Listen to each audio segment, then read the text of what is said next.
Bienvenidos a BuenaZ VibeZ, where we talk about anything and everything you would talk in your backyard about. I am Luis, your host, and we have today Alex. And Alex. welcome, man. Thank you for being here. No, thank you for inviting me. No, definitely. Well, you were telling me some little stories off camera, so we'll get to them in a little bit. But just give us a little background on yourself, age, where you're from, and what you do. So I'm 37 years young, of course. Yeah, looking good. So I am not where I once was, so I'm no spring chicken anymore. I'll be honest, own it. But I kind of have an interesting life. So I'm not from El Paso. I was actually born in Juarez. Oh, míralo. Yo de Tijuana y tú de Juárez. I know, right? More specifically, I was born in Chihuahua. But I grew up in Juarez, at least till I was aged like 6 or 7. So I crossed the border illegally a lot of times. Nice. I jumped at Rio. And I say nice because that's impressive that someone has lived through, you know. I've never actually... Well, I'll tell you this. I have that little scar. Oh, you también? Yeah. So I'll be very honest with that. You know? So I knew it was there. But once I came over, so my mom married a military man. Okay. So she was in love at age, I want to say like 20. So I was only like maybe a few years young. So my mom's very young. She was 19 when she had me. So okay. So she married a military man, and then we took off to Colorado. Fort Carson. So Army? Army. Okay, Fort Carson. Yeah. That's my favorite duty station ever. Nice. Yeah. Yes. Yeah, so we went to Colorado. I mean, they were huge over there.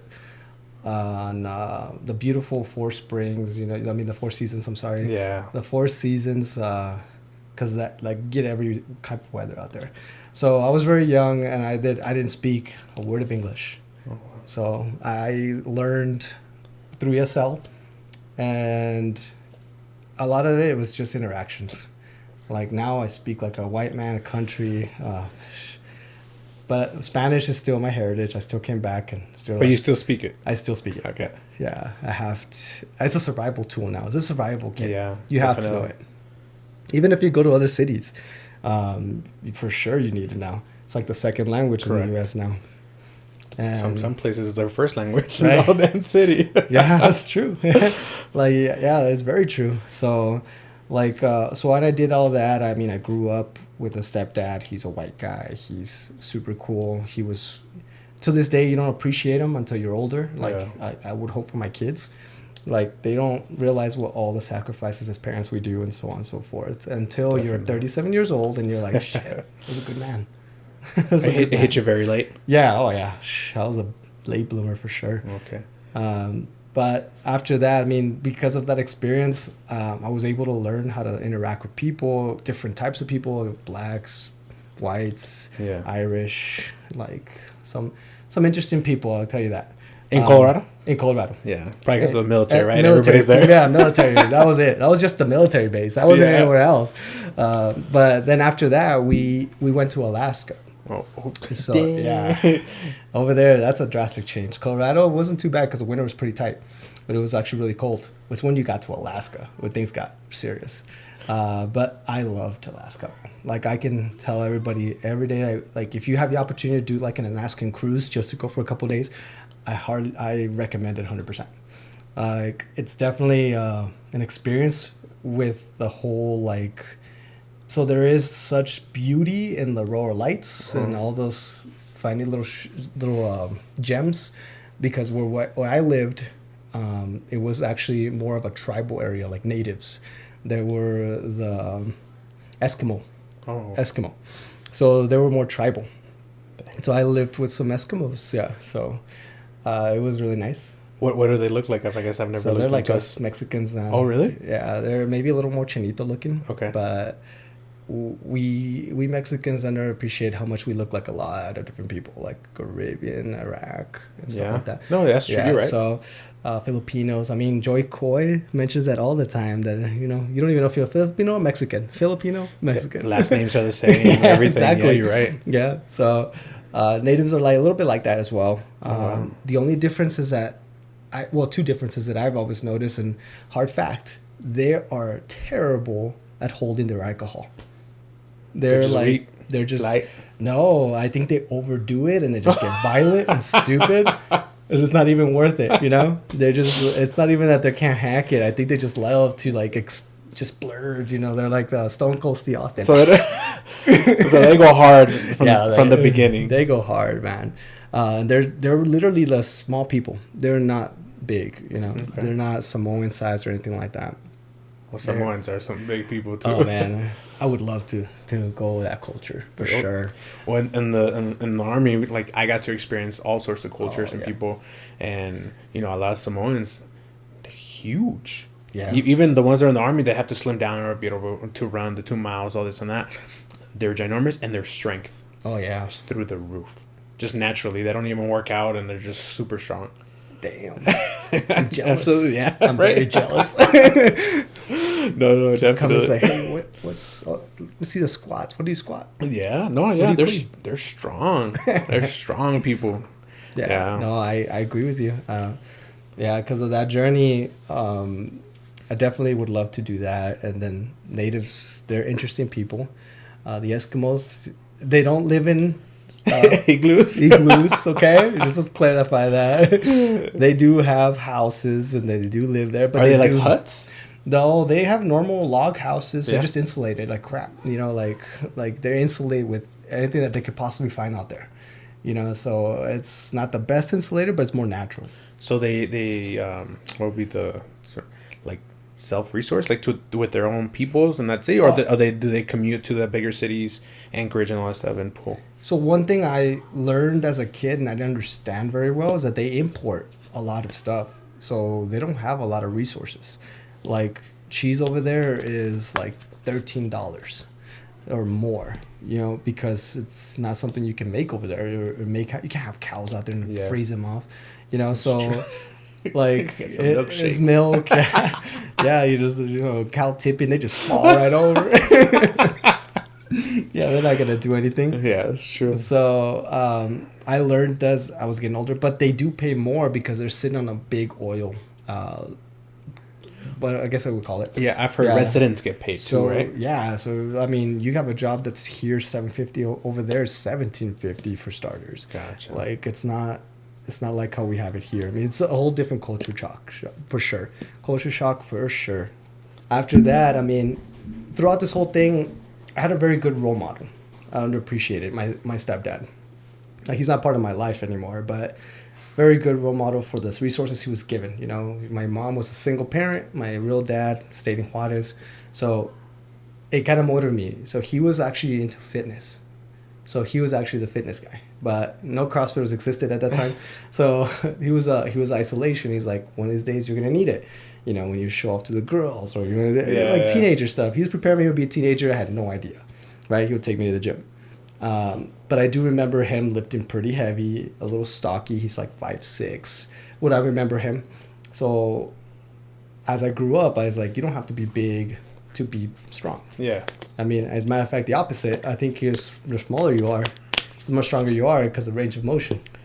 Because you're closer to the ground. You mean like in size? Yeah. Like how you're built, I guess. Okay, yeah, you're built. Exactly. Okay. So you learn, and as I started doing exercise and stuff, you start learning the range of motion. Yeah. So there's only certain things that big guys can really lift, but they can lift so much because they only have 2 or 3 inches. Boom. 1, 2, 3, right? Yeah. It's like 6 plates total. Cake, right? Yeah. Then you have someone like thinner, lengthier, where they have to really extend everything. I agree with that to an extent. So you can be stronger in ratio to your body weight, but overall stronger, the bigger guys take it. Oh, yeah. Kind of like strongman. The dudes are like 6'5", 6'7", 7 foot, and obviously have muscle mass is ginormous, so bigger strength, all that. Because you never see short people in strongman in the sense of getting to the titles. I mean, you know who Eddie Hall is? I do know who Eddie Hall is. That motherfucker looks small. Yeah. He's not. He's 6'3". You know that he did a CrossFit workout in record time? Really? Yeah.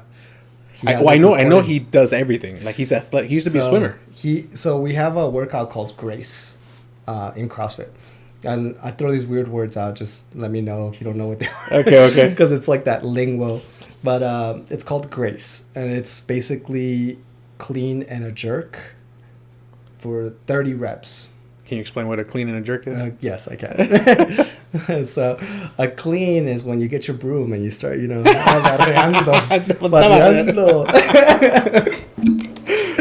a jerk, I don't want to tell you what a jerk is. And we talk about everything here. Oh, okay. In that case. So a clean in Olympic lifting involves very specific movement with utilizing your entire body. So a barbell is a loaded bar. It's weighing about 45 pounds, right? Okay. It's not until you start adding weight will you make the difference. So what you're going to do just for stability, purpose, and balance, you always want to start somewhere around 50% of your weight. Okay. Right? So for someone like me, I'm weighing almost at 200 pounds. I know, I don't look it. I know. You look good, dude. So. But it's about almost 200 pounds. So I would just cut that in half, do 100 pounds, right? Okay. So I would load up the bar in front of myself. Form is the most important thing for a clean and jerk. A lot of people can't seem to find the form because of mobility, because it's just you've never really lifted this kind of way. You don't know what your hips will react whenever you impact or the weight gets pressed on you. Yeah. It's a natural thing. Like, it's a natural tactic from your brain to, once you put weight on yourself, to really activate all those muscles, because the moment that happens, it's flight or flight. Yeah. Either you drop it or you pick it up or you hold it. So when it comes to the clean, you're basically standing over a barbell. You're going to bend over. The hunchback of Notre Dame does not exist in our CrossFit community, okay? So we don't want nobody like showing us those little elbows. I don't know if you've seen that movie White Chicks, right? Uh-huh. When she got all those tight clothes.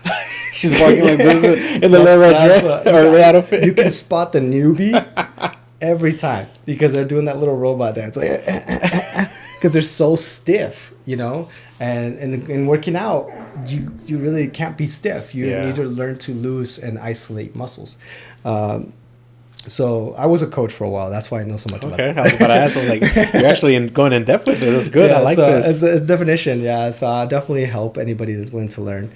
So by bringing that bar, not hunching over, it's all just mechanics at that point. So at that point, you can just rotate your shoulders out and it straightens you out. That's just because the mechanic of this is different than the mechanic of this, right? And in isolation, you can pull like this a lot easier. You can't pull hard like this. So that's like push-up, right? So once you get your hands over that bar, you get that nice firm grip. I encourage that for those that don't know how to do it, attempt to do what's called a hook grip. Yeah. Hook grips are easy relapse, pretty much. Whenever it gets heavy, you can let go. Because if you're here, then your thumb is keeping you from letting go. So that's why they include the hook. But it can be painful. Yeah. Yeah, that could, a lot of weight on your thumb there. Yeah. I've tried it. That's what I know. Yes, powerful. Yeah. Yeah. Mine wasn't. I gave up on that. I just went with a hook.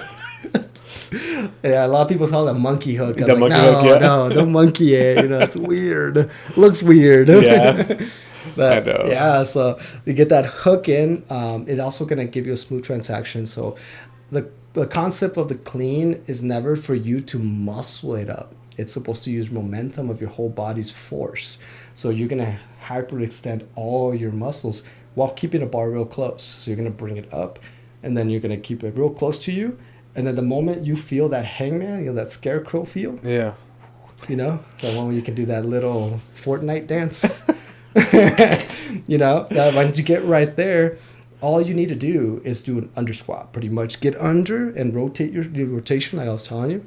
Rotate and then just bring it to your neck. Boom. Gotcha. That's all it is. And that alone is a lot of mobility. So it's not an easy So it's thing. not just like an upright row. It's not just a deadlift. It's not just, but just to understand those mechanics, you can tell that it could be very difficult for someone.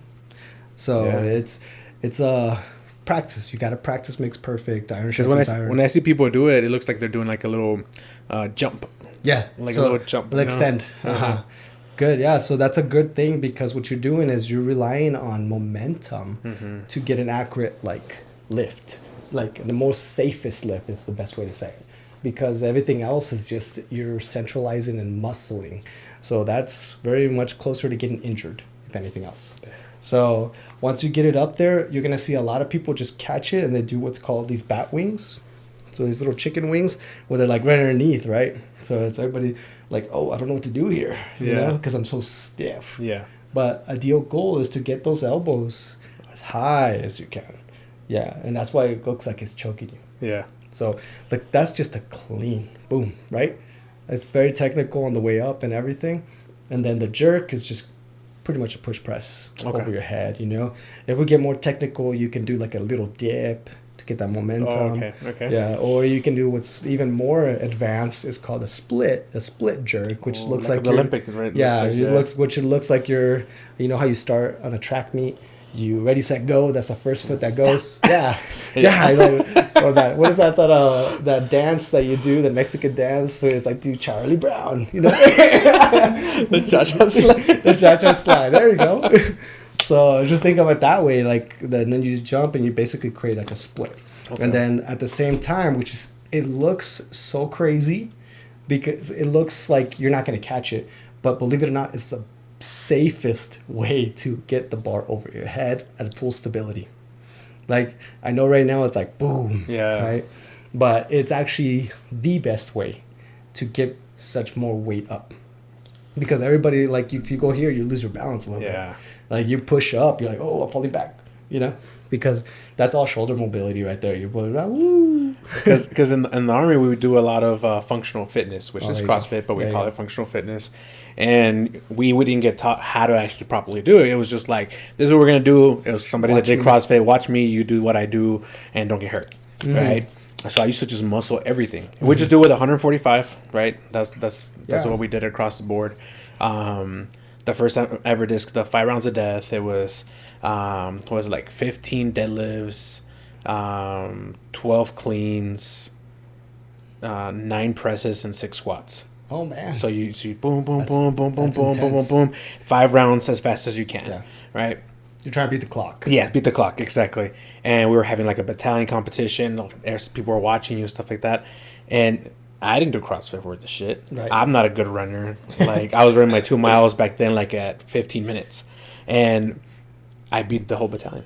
Damn. 8 minutes and 30 seconds for the 5 rounds. I think that's your competition spirit. Correct. Yeah. And I just couldn't let somebody beat me. Yeah. I saw some people dying. I was dying too, don't get me wrong. It wasn't like... I'm not going to let Charlie beat me. I was dying. But exactly, the competitive, like, inside me just kept pushing through. So that was my intro to some sort of CrossFit, right? Right. But I didn't get into it because we just said the mobility. I would clean. I didn't know what it was called, right? I would just pull it up, and I get up here, and I was just like, it was like I was holding it. Yeah. I still can't, obviously. And I couldn't, and I couldn't do that. How in the world am I going to get it over there? Yeah, and then I started watching videos, like people doing stretches, and even like the wrist stretching, like everything. I was like, hell no, I just keep the conventional lifting. Yeah, I mean, that's not bad either. I mean, like, so any kind of, I'm an advocate to fitness. Any kind of fitness is good for you. Yeah. So you don't have to do what I do. You don't have to do what I enjoy. Let me ask you though, since you've done conventional lifting and you've done CrossFit, which one do you prefer, and why? And then, if it's not exactly the same, it doesn't align with the same response, which one do you think is better for most people? So CrossFit. CrossFit across? Yeah. The reason I say that is because, like how you were saying, functional fitness, like a lot of people have this notion that CrossFit is very dangerous. For those to know what CrossFit is, it's just basically intertwined weightlifting, conditioning, volumetrics, and gymnastics. So, and then it goes into more. It has more, but that is an overall like fitness, like try to get yourself into an overall level. Like you want to be healthy, you want to be able to lift a box from the ground, put it up on top. You want to push a car in case of emergencies. You want to be able to jump high enough so you can hang somewhere. You want to have the strongest grip that you don't let go. And a lot of this power and stuff that people don't understand in between weightlifting and CrossFit is that this is here to basically for your whole overall health.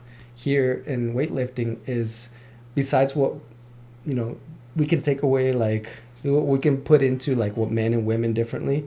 but men get that testosterone from lifting weights. Yeah. Women don't really need that. Yeah. You know, so they prefer the conditioning portion, which is very popular, right? That's why they're not very sore with their legs when they do leg day 4 times a week. That makes sense. Yeah, so men, we get sore because we're working heavier every time. So we want to start with 35s for warm up, but end up finishing with 70s. Correct. You know, so it's a different kind of tear. So the reason I say CrossFit because it integrates that as well. So just because I say I do CrossFit, I'm not just doing CrossFit. There's days I just go in there and curl. There's days I just do some different stretches because ultimately you need to stretch out your entire body. Correct. You need to be kind of mobile enough to do a lot of other things, like daily things. You know, besides day functional stuff, I love to play sports. You know, soccer doesn't involve weights, but it helps. You know, resistance. I like playing with my 9-year-old son outside. You know, and right now I'm incapable, but I enjoy those things. Like I am basically training not for the CrossFit Games, but I'm competitive. But not for the CrossFit Games, but I'm training to outrun a nursing home. Because I want to be 80 years old and play with my grandchildren, you know, and stuff like that. So that's why I say CrossFit is more of a long term. It's not as intimidating as people think. It is more of a movement, in my opinion. It is intimidating. It can be very, very intimidating.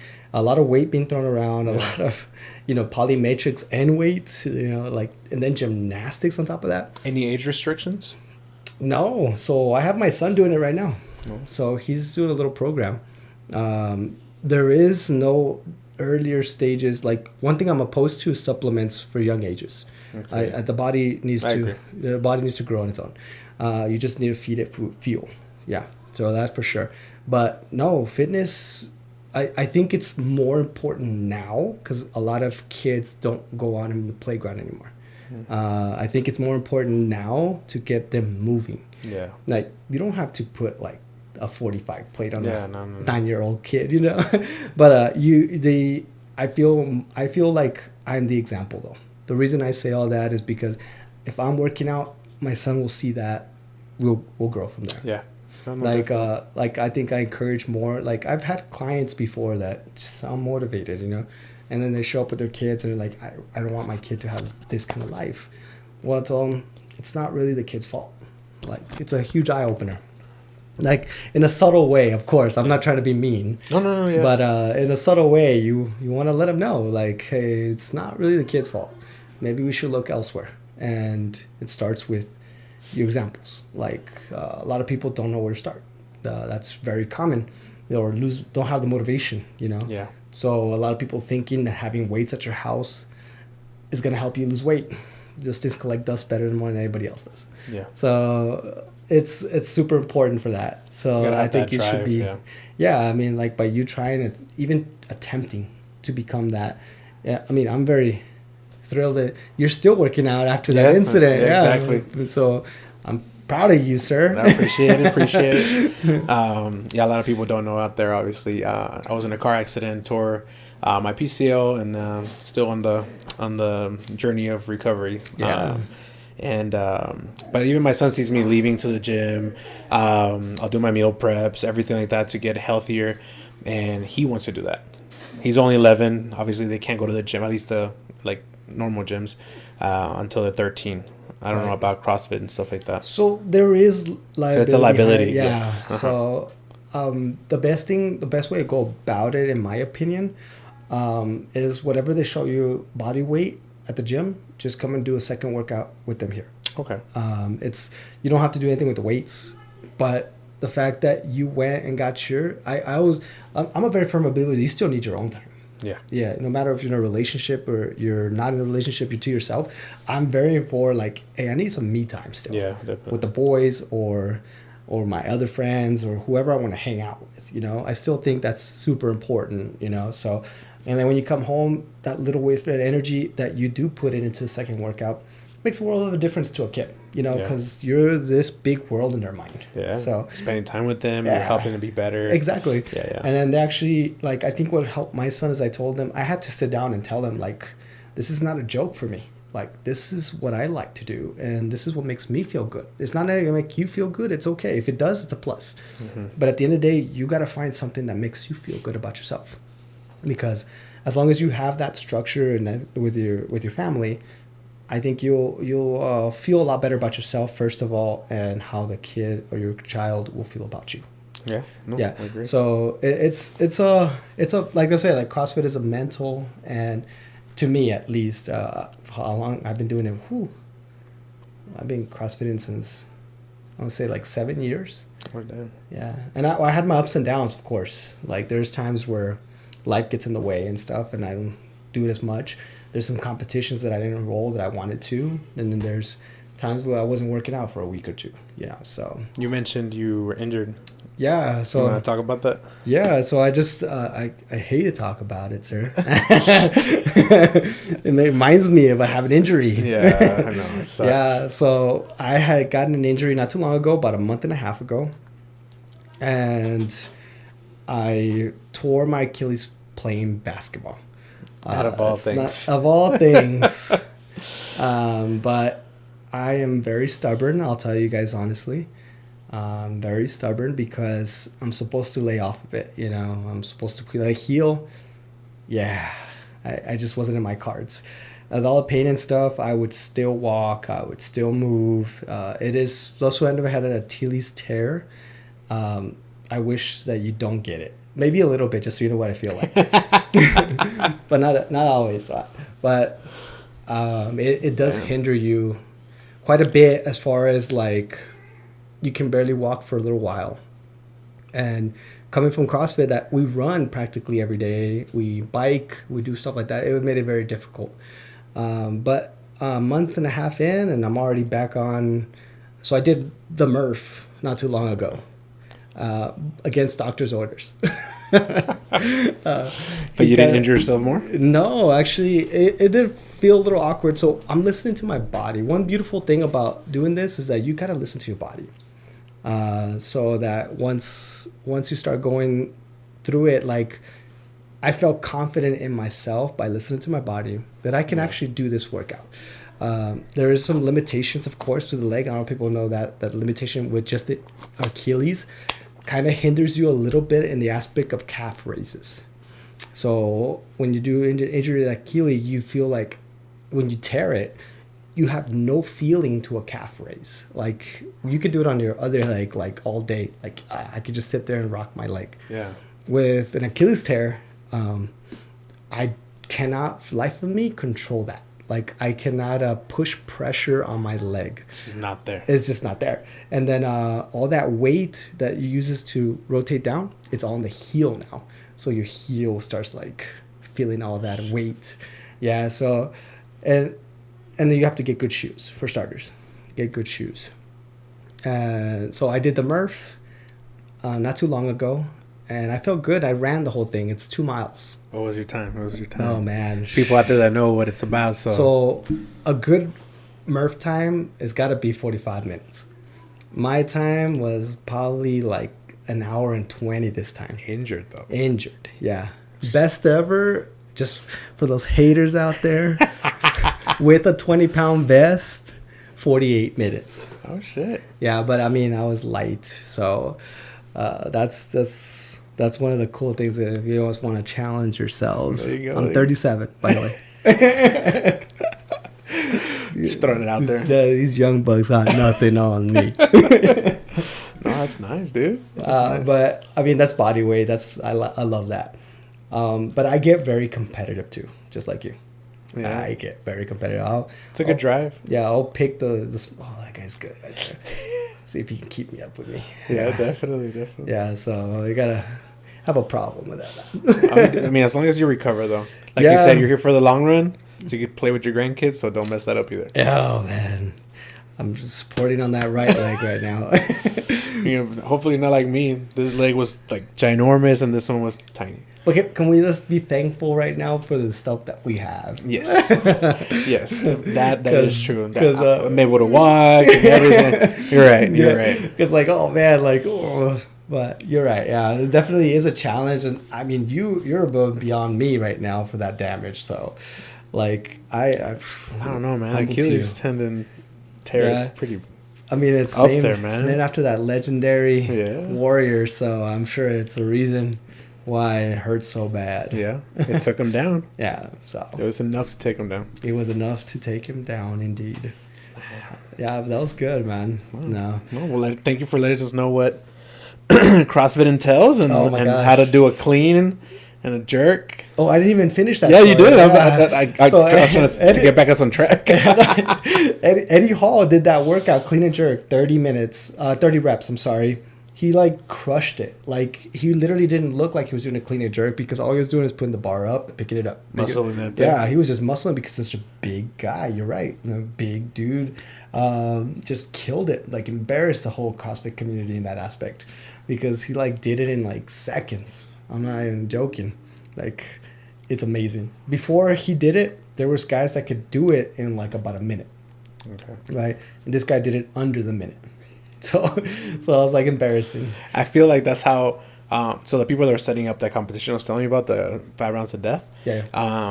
It was a bunch of officers that only do CrossFit, and then they were telling sergeant majors and all this. Not like we have to do only CrossFit. It's the best thing for the military. It is. It really is. It's functional fitness. Yeah. Okay. And there he comes this dude that, I mean, I'm athletic, but I wasn't built like them. Like I was stocky. I was benching like at that time. I think it was like 315, squatting like 5 something. That's good numbers. Man. No, it was. I had good numbers back then. Yeah, and here I come and I didn't destroy it. I destroyed it for like everybody else.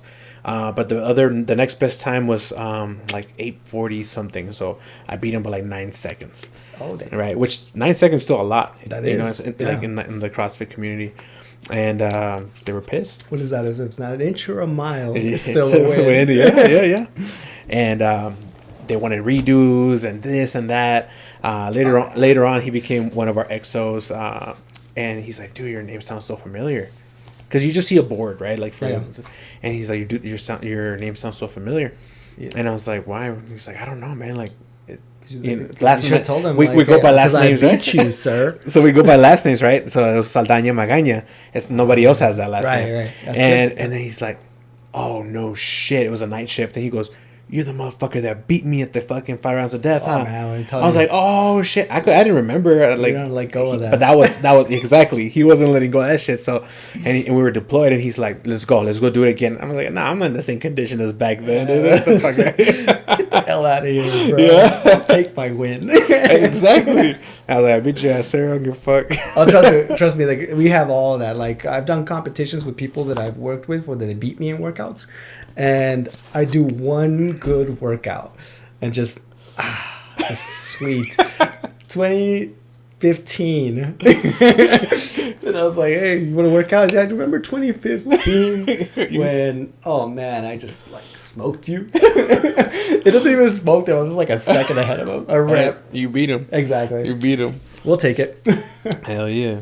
No, that's good. But yeah, Eddie Hall, he's a badass. And a lot of people see him small because he's always next to Brian Shaw, which is I think he has like 7 I'll tell you this. I'm more of the Thor's daughter, or is that Björn? What is his name? Björn? Yeah, he's also a strongman, right? Yeah. He was the mountain on the mountain. So, yeah. Oh, dude, that's the only reason I like him because I watched Game of Thrones. Hathor. Something like that. No, yeah, that guy. Yeah. I remember his jersey was Thor because my son's name's Odin. Yeah. So I was like, oh man, I doubt my son is gonna get that big, but man, wouldn't that be nice? Yeah, they actually had a boxing match. Did you see that? Mm-hmm. Yeah. He's that guy touches base on all kind of fitness, which is awesome. Eddie Hall, I want to say he whooped his ass. Yeah. Oh, and then Eddie Hall just had.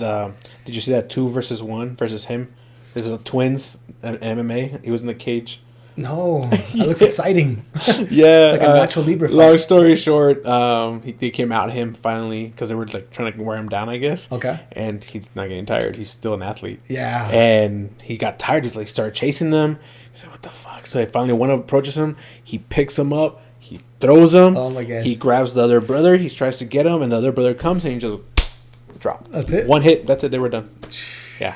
and they stopped the fight. That's dangerous right there. That's a big boy. That's dangerous. That's a I don't even know boy. why I would have signed up for that. I was like, no. Not even a 5-3-1. Like, what is it? Like the Marvin Brothers just slide in and just 1, 2, 3. I'm out. Man. All right. So we know your fitness side. That's your day to day. Another part of your day to day. What do you do for work? Oh, very good question, sir. So I just started a new position with a company called Minski. Okay. Minski is a home improvement platform. So I am huge into tech. Okay. So this was a beautiful opportunity for me. So I basically have a software at my disposal. So this is a software that we use for home improvement platforms, some like roofing, HVAC, anything that has to do with landscaping, pergolas, anything that has to do with improving homes, efficiency, water filtrations, anything like that. So what Minski is basically linking that trillion-billion-dollar business of home improvements and connecting them with the clients in a very professional way. Okay. So they're helping the operations.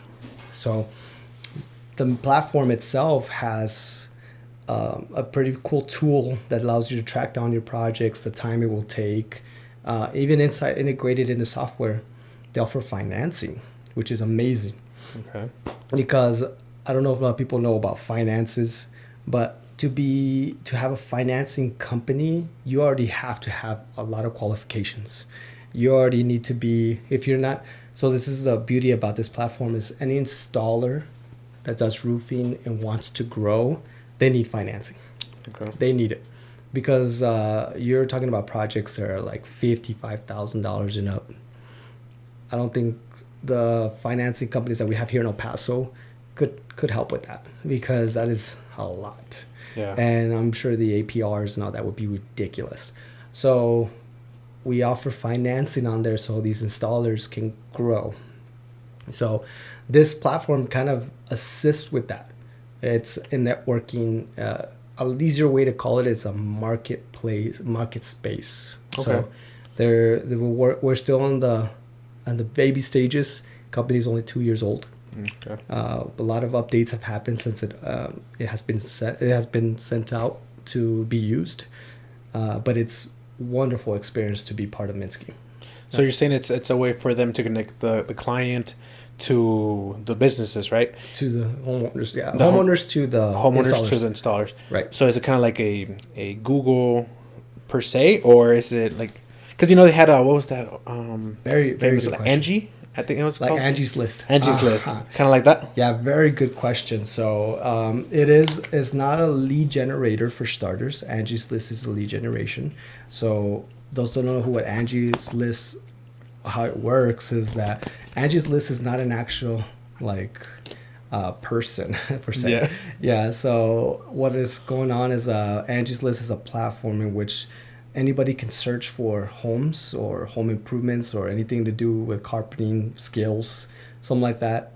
And while you're searching for there, it links you to any installer that has already in the back end has been talking with Angie to be part of their network. Yeah. So that basically the customer's like, I want a question about carpentry. So we have like 4 carpenters.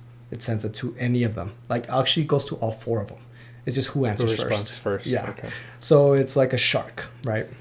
So that's a beautiful software. It's because a lot of people don't understand what CRMs are. And CRMs are super beneficial to operations because it organizes and separates and keeps tabs and keeps data.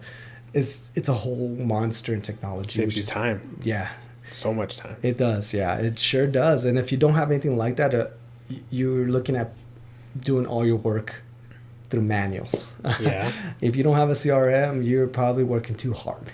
Yeah. Especially on that portion which is taking you away from what you do best is installing, right? So it's taking away that skill because now you have admins. So CRMs are like your admins, your day-to-day ops, kind of quick and easy. And frankly, honestly, those can be very expensive.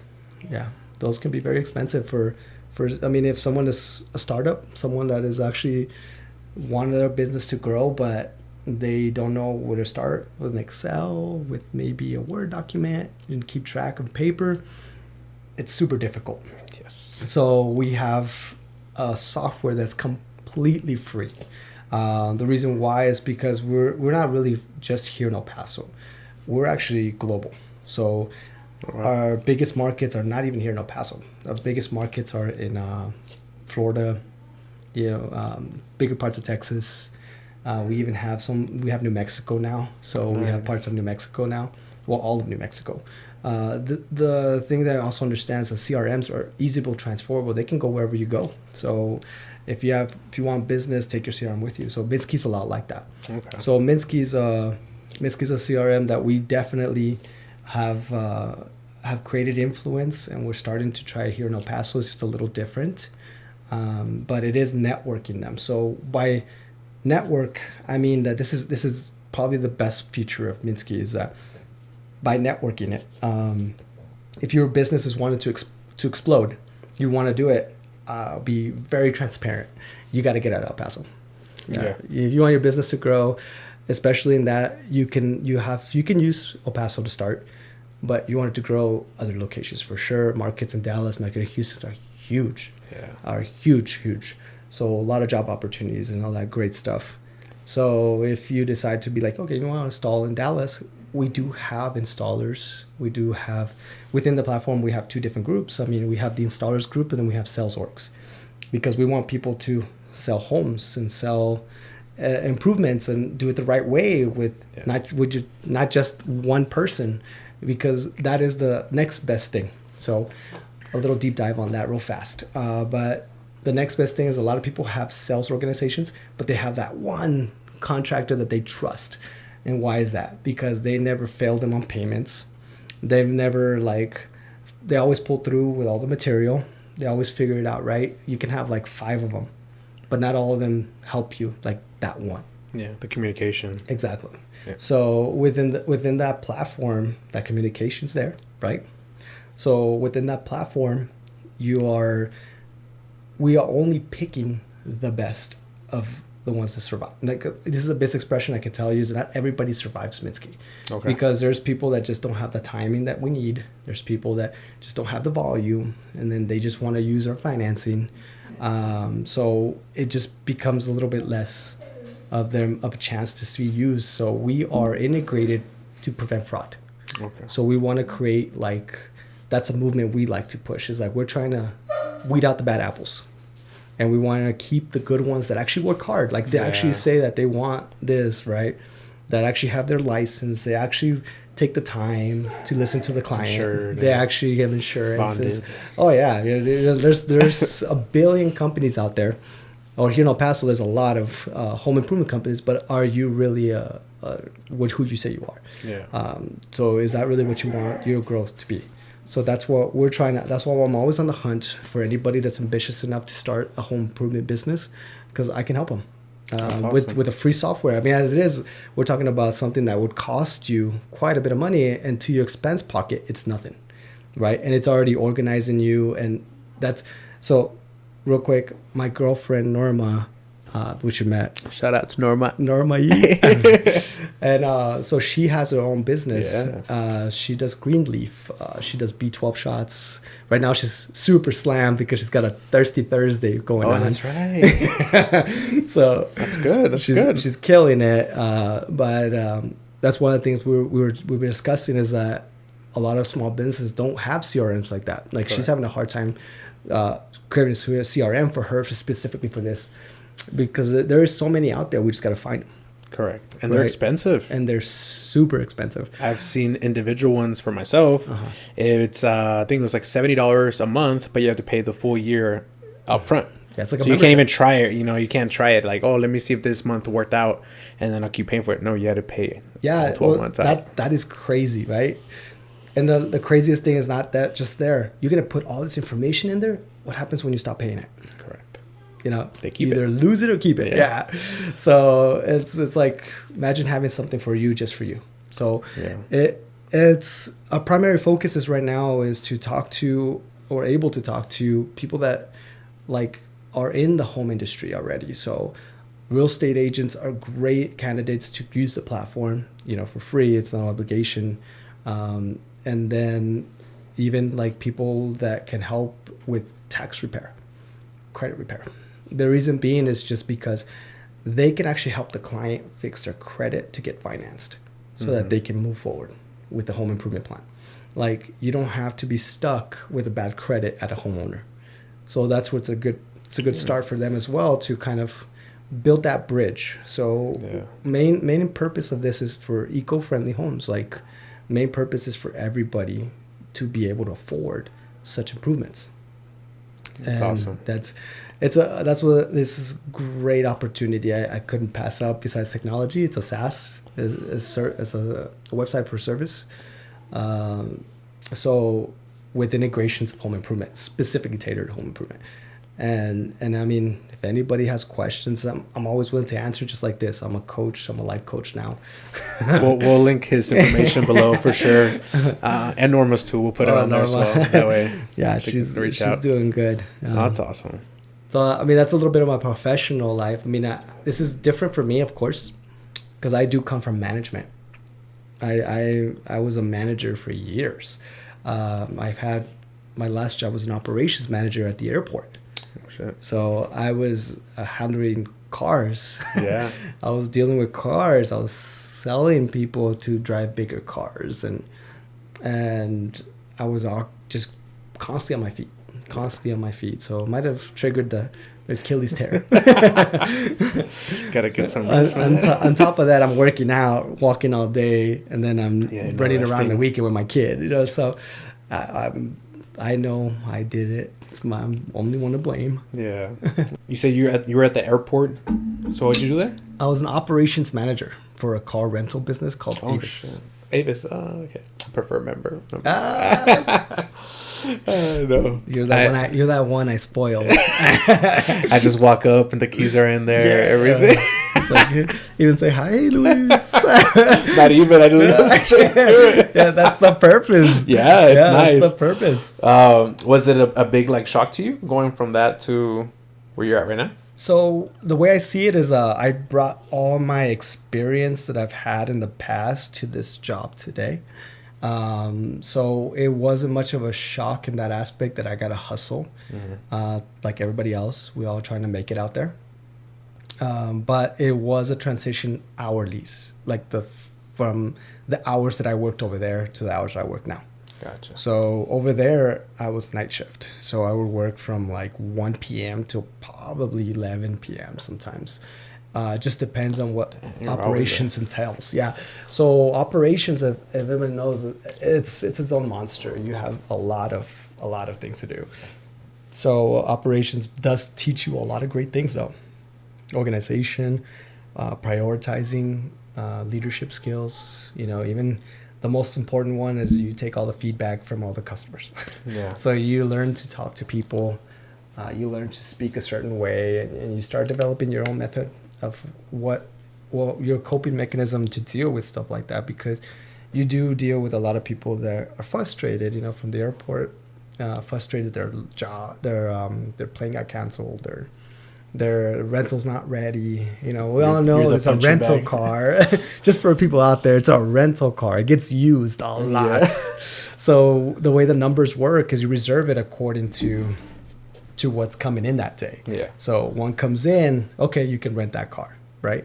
But when you come in, there's a lot of operation things. So a lot of things can be messed up. They can extend it, right? Too. Yeah, exactly. We could have an offset in somewhere. And then the offset is like, hey, well, the demand is high. People are stranded. Yeah. And then you have all these reservations. You have to kind of keep that balance. One thing I did love about Avis, and I'll give them credit where credit is due, they never leave anybody stranded. They never tell anybody no. So they always have a car for them. It's just 4 wheels. It's not the car they reserved, but it's 4 set of wheels. Yeah. So if it's a big one or it's a small one, as long as you got a car, I know that the practice is different, and I know you should stick to what you say you do, as if any company would.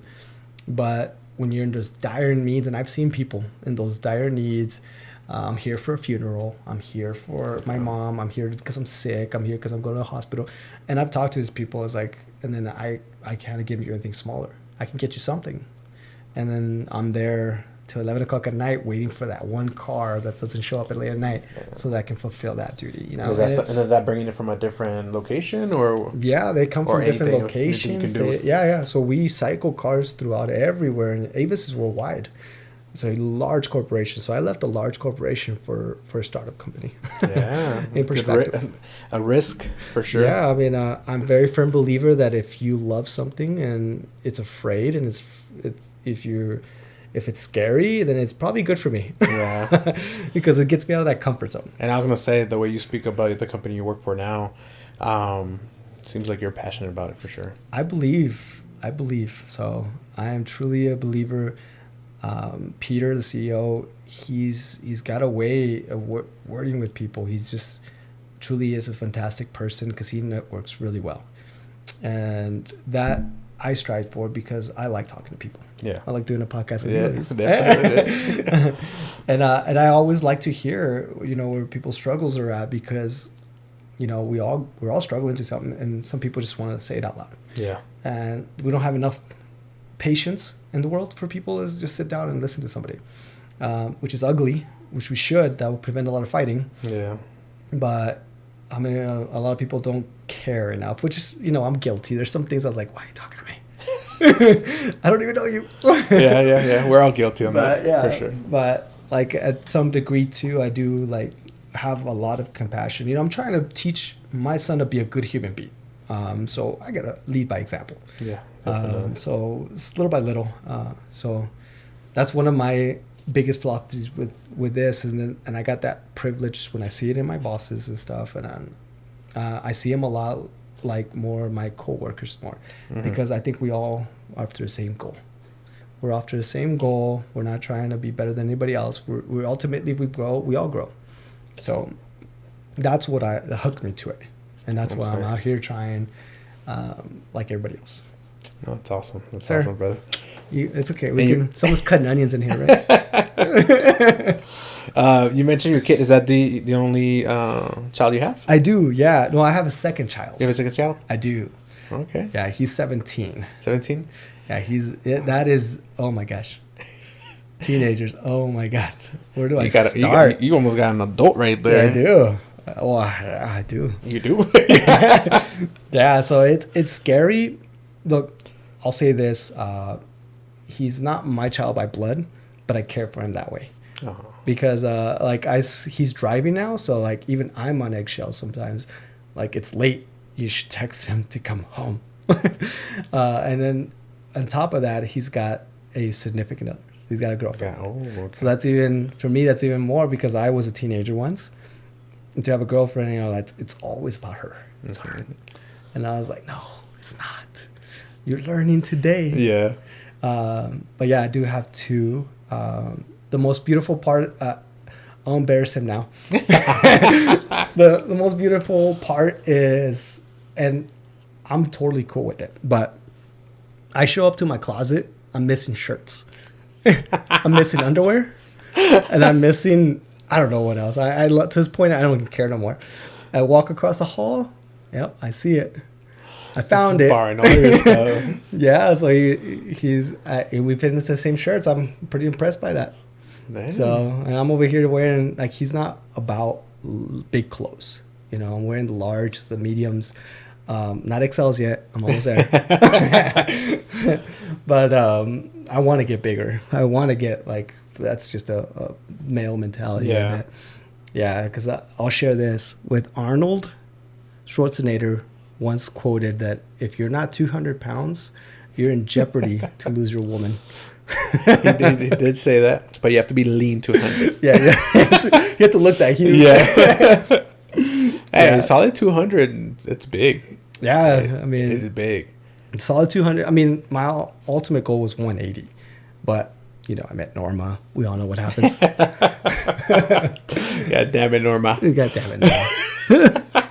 No, she's super good to me. I appreciate her. She's so motivating. Well, you're both into fitness, nutrition, and all that. So she's hard. Yeah, she's just following those steps as well. She's definitely changed quite a bit and made a lot of positive impacts for herself and for her friends. Just overall, she's a great person overall. Yeah, and I'm very proud to call her my partner. Aww. So it's beautiful to have that. I encourage everybody to have it. Those who don't have it, just hang in there. It's there. Don't worry, it'll come into you. Oh, that's nice. That's good. Good advice out This there. is good words. That's all you'll get from me, Luis. All right. So, throughout your whole life, this involves anything. What has been your biggest obstacle that you have had in life? Oh, that's a really good one. So, I would say 2 for sure. They mean the same, to be honest. But one is being a father, for sure. That comes with a lot of challenges that I didn't even know existed. Like, who teaches you how to pee? Yeah. You don't even think about it. The parents have to teach you how to pee. So that's for sure. Very challenging is raising a child because you don't even know what the outcome's going to be. You just hope that it's something that It's more our biggest magical. fear, huh? Yeah, it's there. Secondly what goes with the first one is being married, for sure. That's a challenge. I come from a family that is broken as well, so it's very bumming to know that I was doomed to repeat history. That's what really shot my ego. Those things were very tough to get out of, but luckily, smart guy. I did some therapy. I did a lot of self evaluation along with positive reinforcement for the good things that I was told I wasn't good at. So, and then ultimately, fitness is what kind of brought me up. Nice. So that's what always say the very hard obstacle was getting through that, but it's not impossible. Once you find the things that you love, for sure, you focus on that. And that's what will overcome anything. I mean, my son's face is, I see him now as a boy, but I will always see that little child face. Yeah. Like that little face that would look at you in a way that you feel like you're just you and him in the world. You're everything to him. Yeah. And that's a great feeling to hold on to, because that's memory that I'm selfishly going to keep. If I'm honest, I'm not going to share that with anybody. They don't need to know that. But for me, it's the huge motivator, because that's what I'm doing when I work out. When I work out, I see that as like, I have the worst thoughts when I work out. I was like, someone just took my kid. I got to run over there. I got to be able to lift this car. I got to be able to rip this door. So you play scenarios in your head? Yeah. That's awesome. I think extra strength, push yourself. Yeah. Absorbing any obstacle that isn't very difficult is definitely first identifying what motivates you. What pushed you there in the first place. I'm a big believer of no Band-Aid solutions. Just get to the root cause, because the more Band-Aids you have, the more it's going to get worse. So that's a big one for me. That's a very good question. Thank you for asking that. Yeah. Made me vulnerable in your podcast. No, and like you said about being a parent. Yeah. Something we have to keep in mind ourselves for our parents. It was their first time being a parent too. Oh yeah. We don't get retries. We don't get to redos. So any of that. Yeah, definitely a good topic that will go on for a while for sure, because that's sensitive. Yeah. And be brave. A lot of the things is be brave, because you don't get another life. So just take be the best. Be the best version of yourself. And it starts with just, I tell this to my kid all the time. And he's like, you're shy now.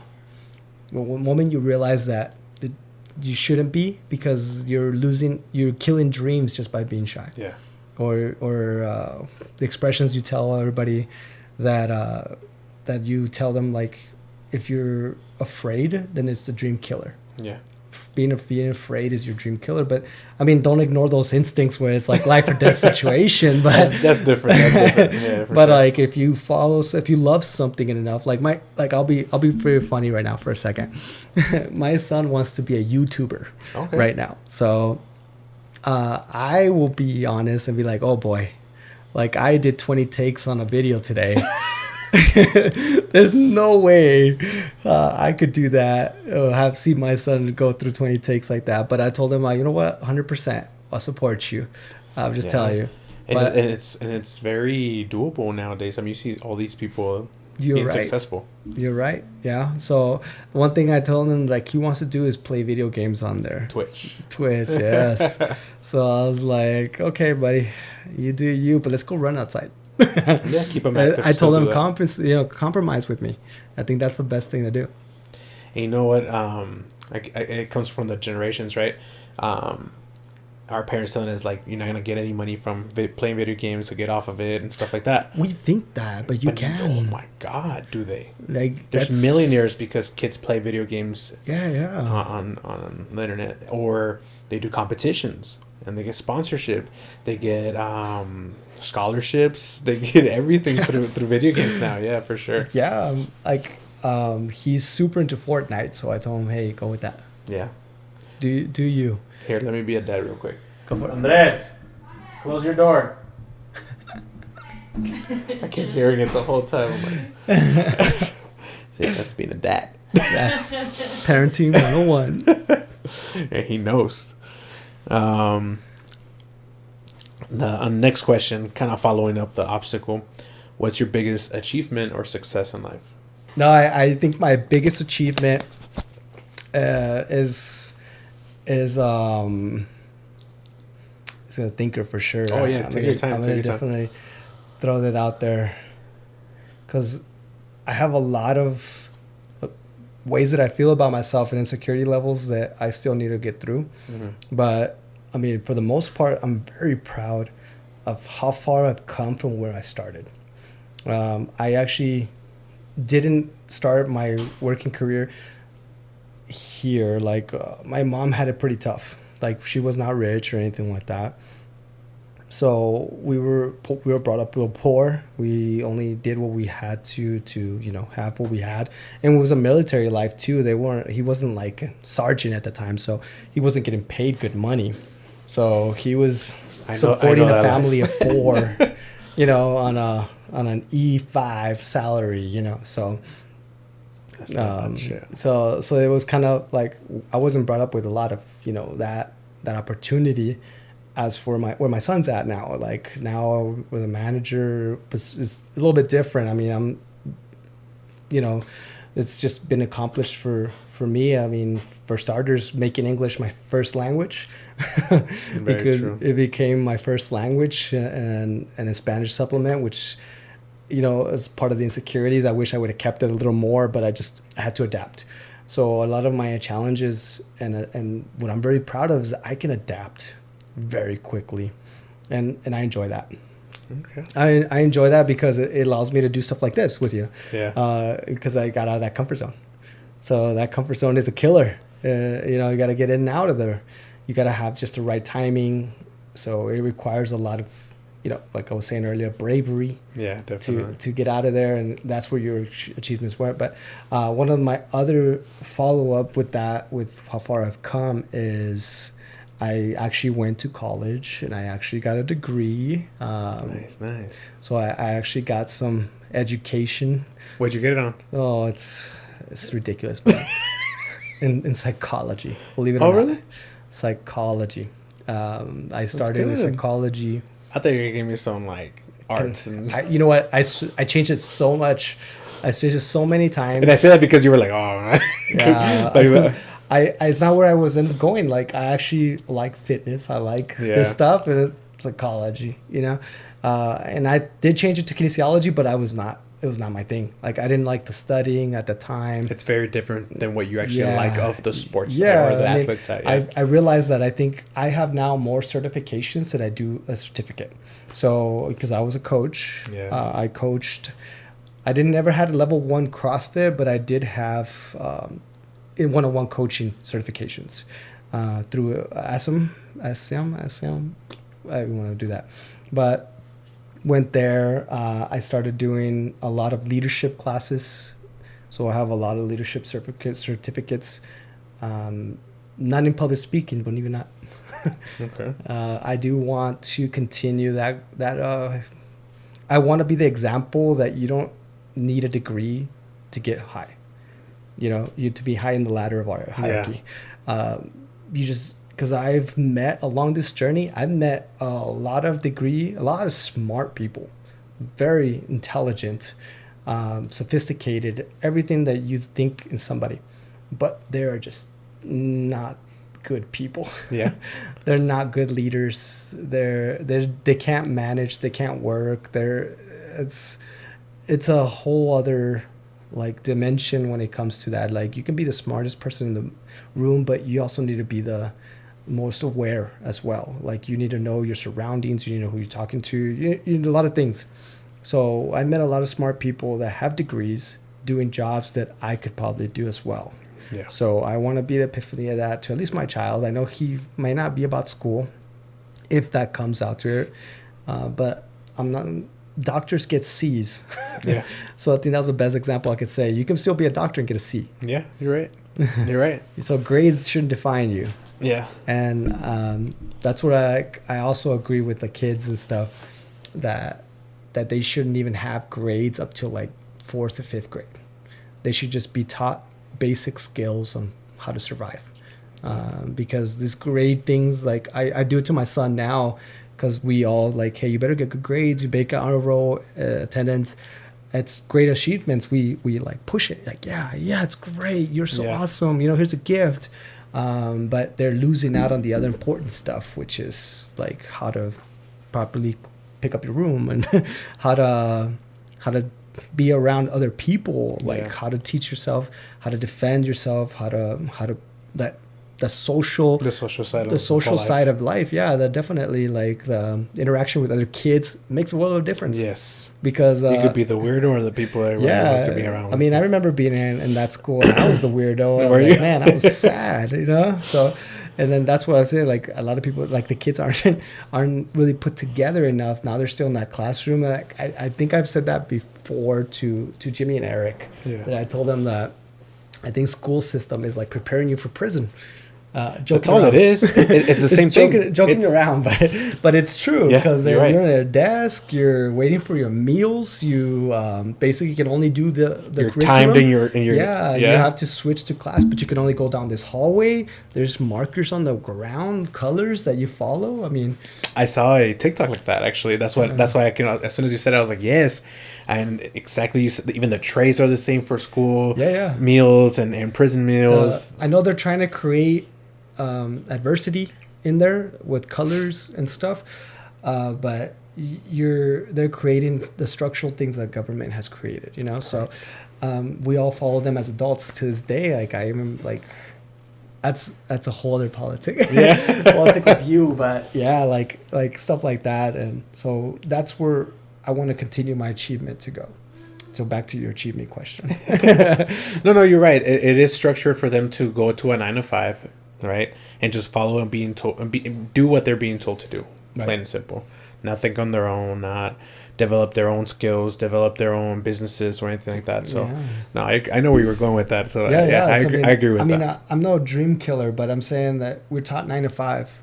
But when you grow up, you're getting a night job because you don't have the experience to do the morning jobs, right? So you're not seniority enough to the older people.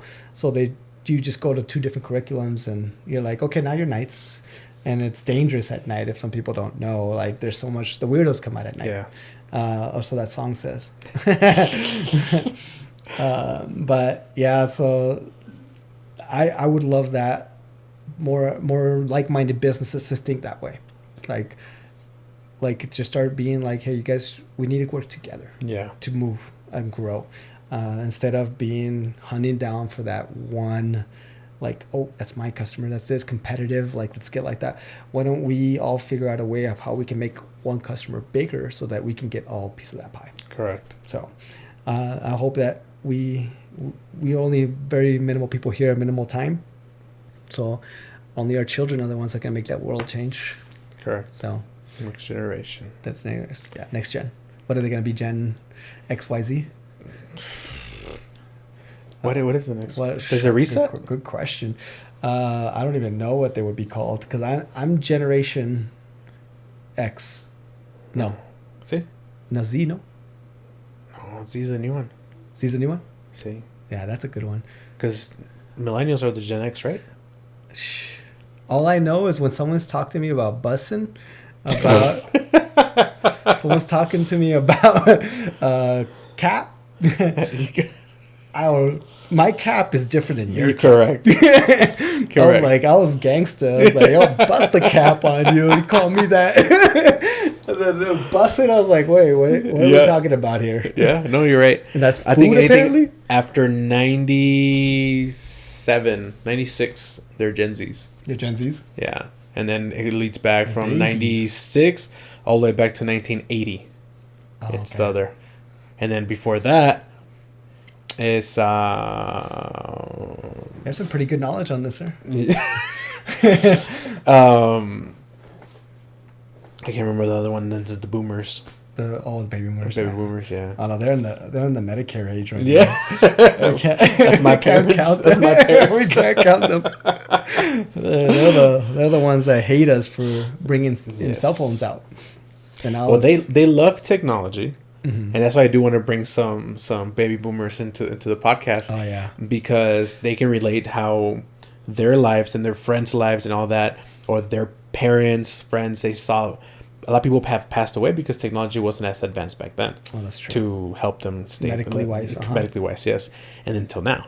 But then also what came along with that is everything that technology came with it, that's ruining it too. For our next generations. Oh, that's true. Yeah, so that's another topic we can have later on. Yeah. No. Oh, trust me, I love AI. So, ChatGPT every day. All day. They have it for anything, images, transcripts. Yes, it's integrated, man. It's gonna happen. Yeah. But we can talk about that one for sure another time. That was a good one. So I think that's all the time we got for this one. Thank you, Alex, for being here. Hoping we can have you soon back over here. Yeah, definitely. Hope you guys enjoyed this episode. We'll bring Alex back again. And hasta la que sigue. See you later.